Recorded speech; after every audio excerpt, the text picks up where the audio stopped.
De Alronetiert is voor een prutte ondernemers een vreemde tiert west. Zo ook voor Specsavers in Dokkum. Stille straten, stille winkels, een heel groot aantal winkels ook gesloten. Dus ja, het heeft er wel ingehakt. Toch binnen ze wel evenbleun, maar de nodige aanpassingen natuurlijk. Dat is een heel bewuste keuze is dat geweest. Je moet je voorstellen dat jij bent werkzaam in de zorg en je bril breekt. Je bent een leraar die thuis komt te zitten en plotseling een hele dag achter een beeldscherm moet werken. Je hebt een gehooroplossing, een gehoorapparaatje en het gaat kapot. Ja, dat is toch wel van heel erg belang. Dus we zijn puur open gebleven voor de zorg, om het zo maar te benoemen. Er is een heleboel aangepast in de winkel. Specsavers heeft samen met de NUVO en de ANVC en nog een aantal partijen, dat zijn allemaal beroepsorganisaties, hebben we een compleet sectorplan, wat je wel vaker in de interviews hoort, hebben we neergelegd bij het RIVM. Daar is goedkeuring op gekomen. Het houdt in dat je zorgt dat er op bepaalde plekken in de winkel plexiglasschermen zijn. Je moet proberen buiten die 1,5 meter natuurlijk te blijven. Die kennen we allemaal inmiddels wel.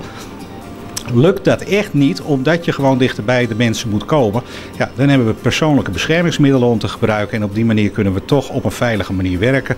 Maar alles is in werking gesteld om buiten die 1,5 meter te werken en zoveel mogelijk bescherming aan de mensen te geven. Bepaalde handelingen waarbij traanvocht uit het oog zou kunnen komen, dat is gewoon iets wat op dit ogenblik nog niet toegepast kan worden. Voor het overige is het in de huidige situatie gewoon veilig om weer te komen en om ons je te laten helpen.